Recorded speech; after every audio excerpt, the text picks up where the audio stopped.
నమస్తే. ఛానల్లోకి స్వాగతం. ఆ పరమేశ్వరుడు వరాలిస్తాడని, అడిగిన వెంటనే అనుగ్రహిస్తాడని, కోరికలు నెరవేరుస్తాడని మన అందరికీ తెలుసు. అలాంటి సదాశివుడు అతి పవిత్రమైనటువంటి గంగానదిని భూమి మీదకి తీసుకురావడానికి కారకుడని, అంత పవిత్రమైన గంగానదిని మనకి అందించాడని కూడా ఇప్పుడు సవివరంగా తెలుసుకుందాం. అంటే అంత పవిత్రమైన గంగ భూమి మీదకి ఎలా వచ్చింది, ఆ గంగకి అంత పవిత్రత ఎలా వచ్చిందో కూడా తెలుసుకుందాం. పూర్వము సగరుడు అనే ఒక చక్రవర్తి ఉండేవాడు. ఆయనకి 36,000 మంది సంతానం ఉన్నారు. వాళ్ళని సగర చక్రవర్తి కుమారులు కనుక సగరులు అని పిలిచేవాడు. ఒకనాడు సగర చక్రవర్తి అశ్వమేధ యాగం చెయ్యాలి అని నిర్ణయించుకున్నాడు. ఆ అశ్వమేధ యాగాన్ని తలపెట్టాడు. యాగంలో భాగంగానే అశ్వాన్ని విడిచిపెట్టాడు. తర్వాత కొంతమంది సైన్యాన్ని పంపించి అశ్వాన్ని వెనక్కి తీసుకురమ్మని చెప్తాడు. కానీ వారెవ్వరికీ కూడా ఆ యాగ అశ్వం కనపడకపోవడంతో వాళ్ళు వెనుతిరిగి వచ్చేస్తారు. అంతటా సగర చక్రవర్తి తనకున్నటువంటి కుమారులందరినీ కూడా పంపించి దాన్ని వెతికి తీసుకురమ్మని చెప్తాడు. దానితో సగరులు యాగాశ్వాన్ని వెతకడం మొదలు పెడతారు. వాళ్ళు భూమి ఆకాశాలు అన్నిటినీ కూడా వెతకడం మొదలుపెట్టారు. దాంట్లో భాగంగానే భూమిని తవ్వుకుంటూ పాతాళలోకానికి వెళ్తారు. పాతాళలోకంలో కపిలుడు అనే ఒక మహర్షి అక్కడ పూజ చేసుకుంటూ కనిపిస్తాడు. ఆయన ముందు ఒక అశ్వం కనిపిస్తుంది. సగర చక్రవర్తి కుమారులైన సగరులు ఇదే యాగాశ్వం అని భ్రమపడి అది వారిదే అనుకొని కపిలుడే ఆ అశ్వాన్ని దొంగిలించాడు అని వారికి వారే ఊహించుకొని ఈ 36,000 మంది కూడా ఒక్కసారిగా కపిల మహర్షి మీద యుద్ధానికి తలపడతారు. దానితో కపిలుడు క్రోధంతో వాళ్ళందరినీ కూడా భస్మరాసులుగా, బూడిద కుప్పలుగా మార్చేస్తాడు.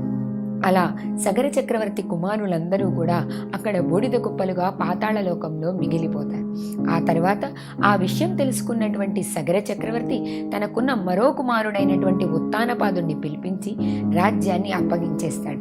ఆ సమయంలోనే ఆ బూడిద కుప్పలుగా మారిపోయిన సగరుల మోక్షానికి ఏదైనా మార్గం ఉందా చెప్పండి అని చెప్పి పండితులను అడుగుతాడు. వాళ్ళు చెప్తారు, ఆకాశంలో గంగా అని అతి పవిత్రమైనటువంటి కన్య ఉంది.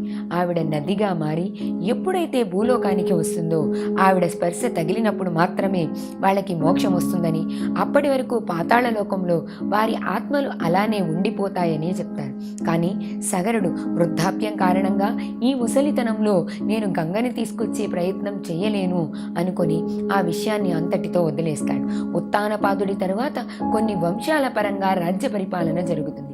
ఆ వంశంలోనే భగీరథుడు అనే ఒక మహారాజు పరిపాలన చేస్తుంటాడు.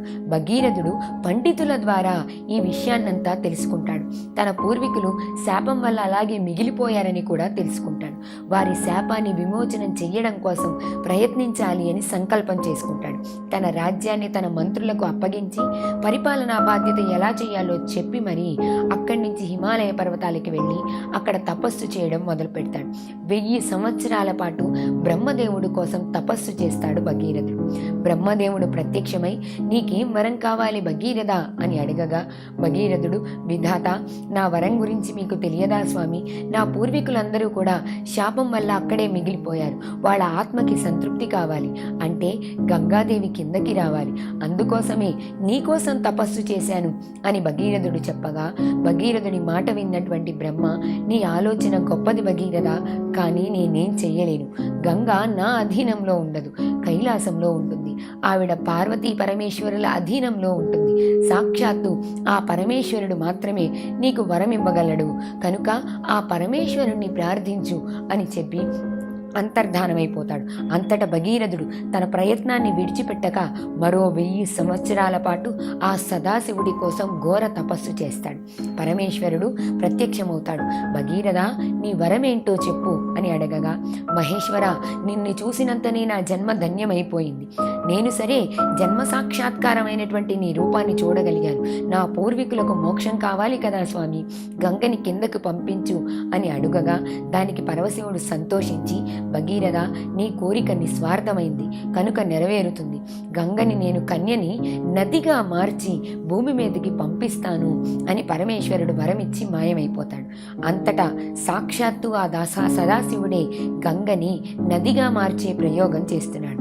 ఆ క్రమంలోనే గంగ సదాశివుడి యొక్క ఆలోచనని తెలుసుకొని, నా ప్రమేయం లేకుండా, నా అనుమతి లేకుండా నా గురించి వరమెలా ఇచ్చాడు పరమేశ్వరుడు, నేనేంటో ఆ పరమేశ్వరుడికి తెలియాలి.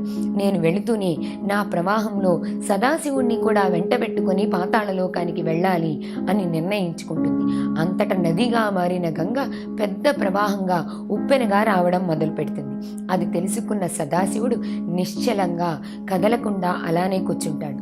అంత వేగంతోనూ వచ్చిన గంగ సదాశివుణ్ణి తనతో తీసుకువెళ్లడం మాట అటుంచి కనీసం ఆ పరమేశ్వరుణ్ణి దాటి ఒక్క గడియ కూడా అవతలికి వెళ్ళలేకపోతుంది. ఒక్క అణుమాత్రం కూడా అవతలికి చేరలేకపోతుంది.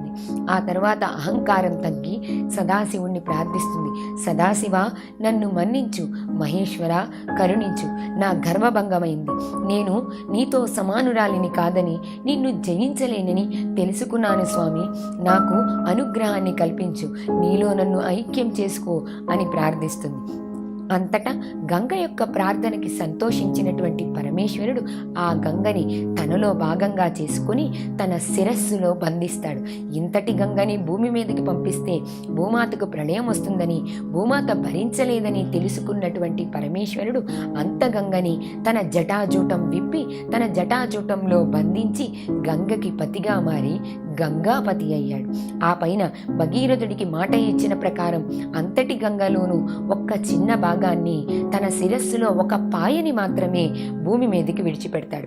అలా వచ్చినదే హిమాలయ పర్వతాల్లో బిందుసరహ అనే ప్రదేశంలో మొట్టమొదటిసారిగా అంత పవిత్ర గంగాజలం ప్రవాహం మొదలైంది.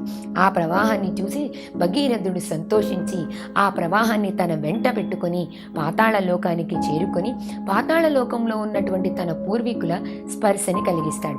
అలా గంగ ఒక్కసారిగా వెళ్ళి ఆ బూడిద కుప్పల్ని కలుసుకోగానే వాళ్ళకి మోక్షం వస్తుంది.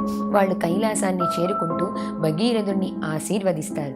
అలా పవిత్రమైనటువంటి గంగా నది కైలాసం నుంచి పరమేశ్వరుడి యొక్క జటాజూటంలో చేరి అక్కడి నుంచి భూమి మీదకి వచ్చి పరమేశ్వరుణ్ణి తాకింది కనుక అత్యంత పవిత్రంగా మారింది.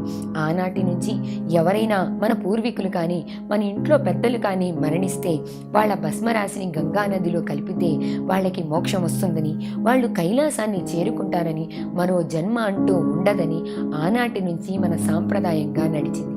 అలానే మనం పవిత్ర గంగని పొందగలిగాం.